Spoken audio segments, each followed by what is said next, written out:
welcome back. Here to go over the movie The Killing Cove. This is a Tubi original. Now, I didn't know this was a Chris Stokes film. You know, the Chris Stokes, Marcus Houston universe franchise of movies. I didn't know that until I was watching it and the credits were rolling. And you know what? They rarely disappoint with the movies. Like, they're really good for the TV movies with the thriller aspect going on, right?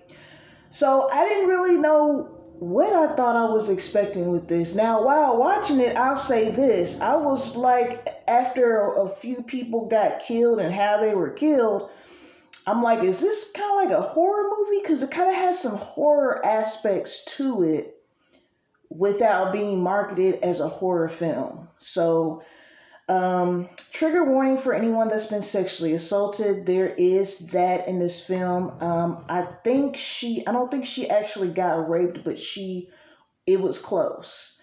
The main character. So, you know, the hot, rich guy on campus put his eyes on her. She knows she's new on campus, and her sister, who's still in high school, some kind of way they worked it out to where she's staying on campus too. I mean, I've heard of high school students like taking college courses, but I've never heard about them staying on campus. But anyway, so after he tries to rape her but doesn't succeed, thankfully, because her little sister and this other guy, busted it in before it could happen. And the only reason why she was in the room with him was because, this is the part I didn't get.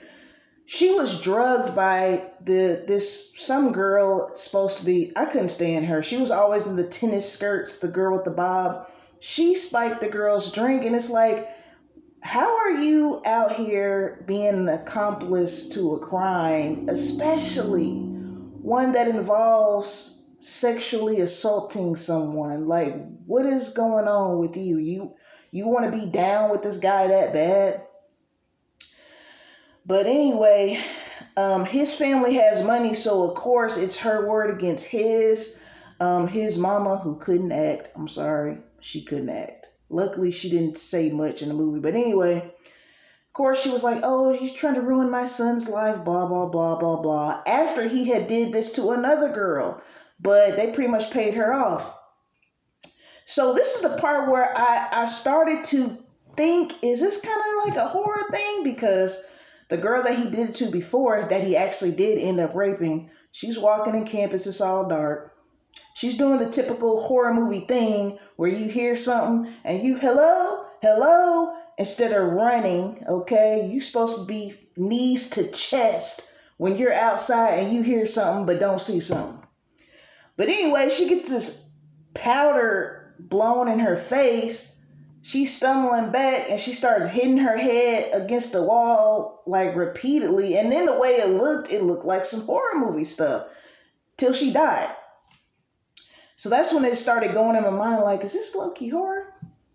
So then, and this might not be in the same particular order, but the girl, and I did not, okay, the friend that was cool with, the friend that was cool, what's her name? Jordan.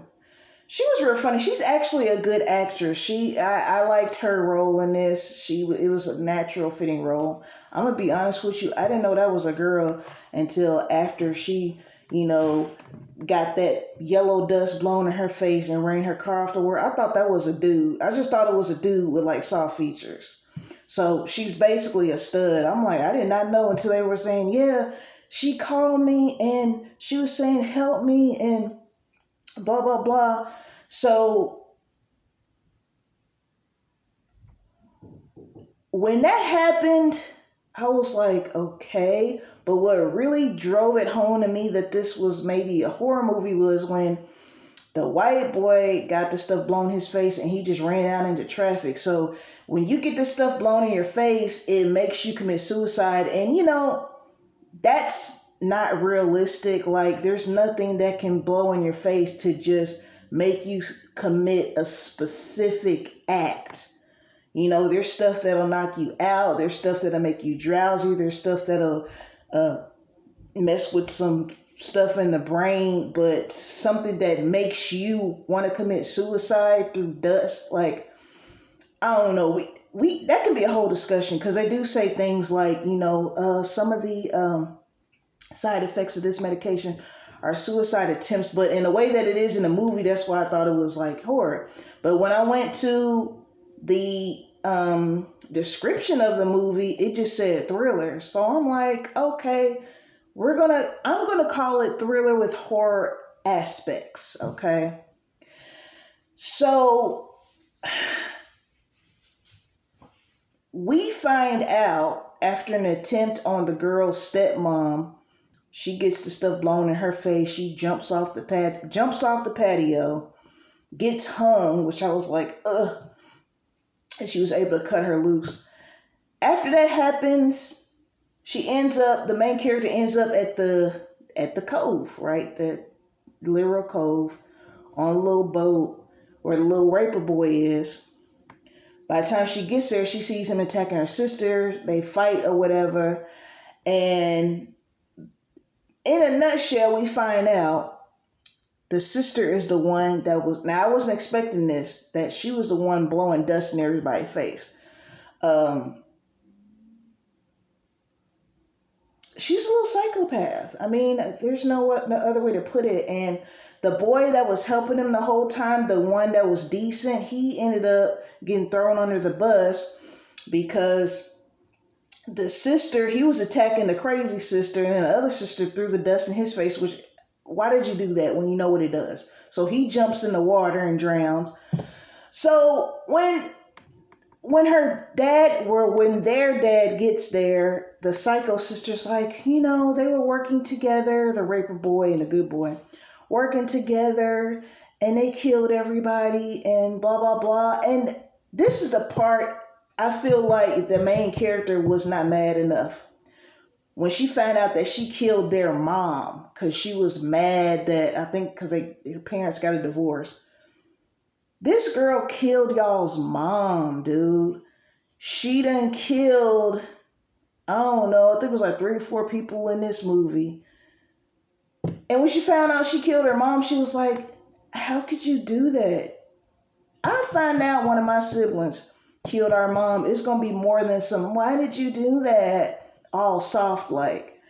No, me and her would have been tussling. I probably would have pushed her ass over into the water once I found that out. Because she's a little psychopath, okay? Blowing dust in people's faces so they could commit suicide. Yeah, it starts off like that now. Before you know it, what's going to stop her from killing little babies? What if she becomes a nurse, and this has happened in real life multiple times, becomes a nurse and killing babies in NICU because, she has that, what's it called, Munchausen by proxy disorder or something. Like, I didn't like that ending. It's like, I like that it's not a typical ending, but I hate that she did not face any kind of consequences for what she did, and that an innocent boy who did nothing but be a gentleman, even though he liked the older sister, he was respectful. He helped them through everything they needed to do to try to find out who was doing all this stuff, just for her to throw him under the bus. Like, to me, when he jumped in the water and drowned, why even mention it? Like, there was no reason to even mention him. Now this boy has to have a legacy of being a killer when it's you. So I don't know. Marcus Houston and Chris Stokes and them, they're real good about doing sequels. I don't know if there's going to be a Killing Cove sequel. I'm not a big sequel person, but if the sequel involves her going to jail for life, then I'll check it out. Okay? Because that just can't go unchecked. Like, and I need the big sister to be the one to take her down. I need it to be just like that. Okay? She needs to be the one to take her down. And she needs to go to prison. Then after that, we don't need a part 3. Just end it like that. Now, the little raper boy, he looks so much like, it's weird because he looks like Chris Stokes a lot. And I was trying to figure out if that was Chris Stokes' son, like in real life. but he also looks like Romeo from Immature. And I'm like, because the boy, he looked like he's probably like in his early 20s. So Romeo could definitely be his dad. Because if I'm not mistaken, Romeo's like 44. So, you know what I'm saying? He's old enough to be his dad. So, but I couldn't find any information on him. But he's got to be related to one of them.